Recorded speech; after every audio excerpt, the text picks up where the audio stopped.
You type in a password. Nothing extraordinary seems to happen, but in less than a second, dozens of silent decisions are made about who you are, what you're allowed to do, and whether you're trusted at all. Passwords feel simple. They're one of the oldest ideas in computing. A secret you know, used to prove it's really you. But behind that small text box is a system designed to answer a much bigger question. Not, is this the right password? But should this system trust you? Every email you send, every bank transfer, every private photo stored online depends on how that question is answered. And most of the time, the process works so smoothly that we never notice it. Until it doesn't. So today, we're going to slow that moment down. We're going to walk step by step through what actually happens when you press enter after typing a password. No code, no buzzwords, just the hidden machinery doing its job. The first thing to understand is this. The system does not want your password. In fact, a properly designed system never wants to know your password at all. That might sound strange. After all, you just typed it in.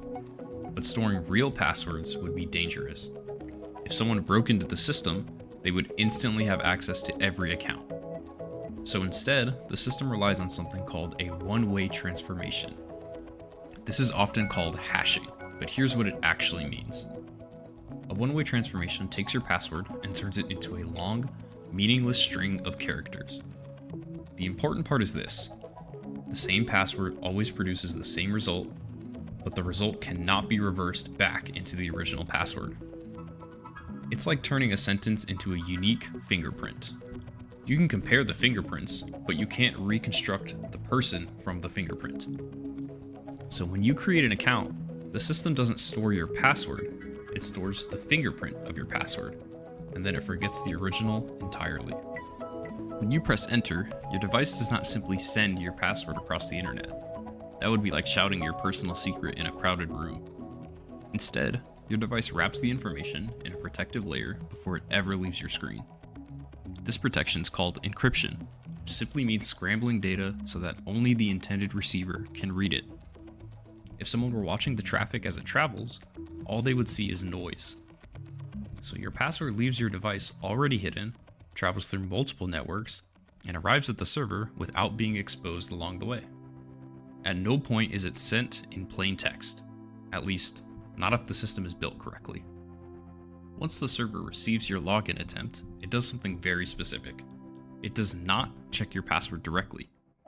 Instead, it takes what you entered and runs it through the exact same one-way transformation that was used when you created the account. Same input rules, same process, same fingerprint method. Now, the system has two things.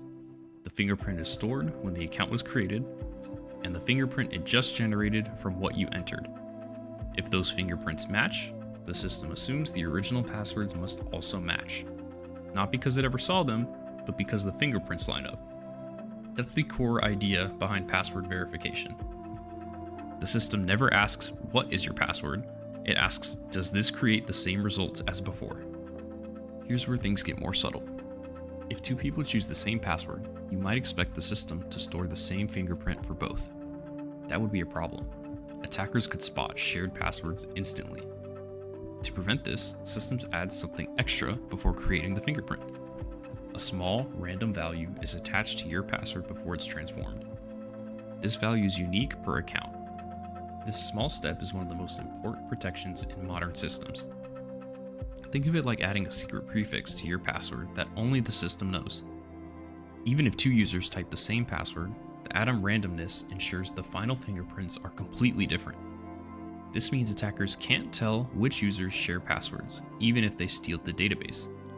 The password hasn't changed, but its identity inside the system has. If the fingerprints match, the system doesn't immediately unlock everything.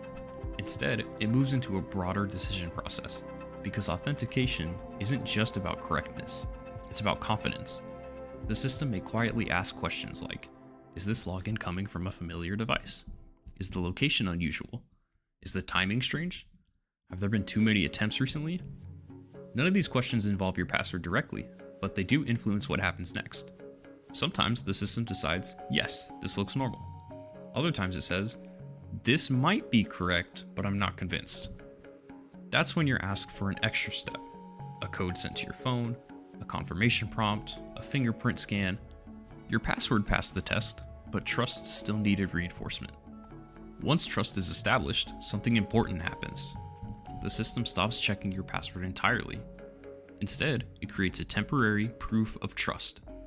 This is often called a session, but the idea is simple. The system gives your device a short-lived pass that says, "This device has already proven itself." Every request you make after that includes this pass instead of your password. That's why you don't have to log in again every time you click a button.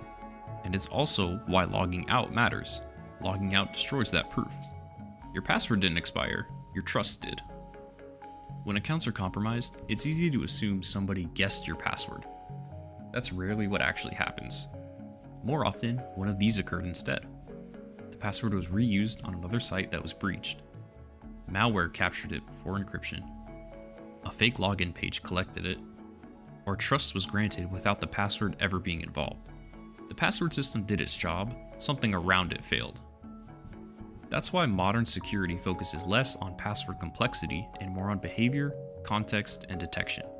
The password is only the opening move. Passwords persist because they're familiar. But from a system's perspective, they're fragile. They can be stolen, they can be reused, and they rely on human memory.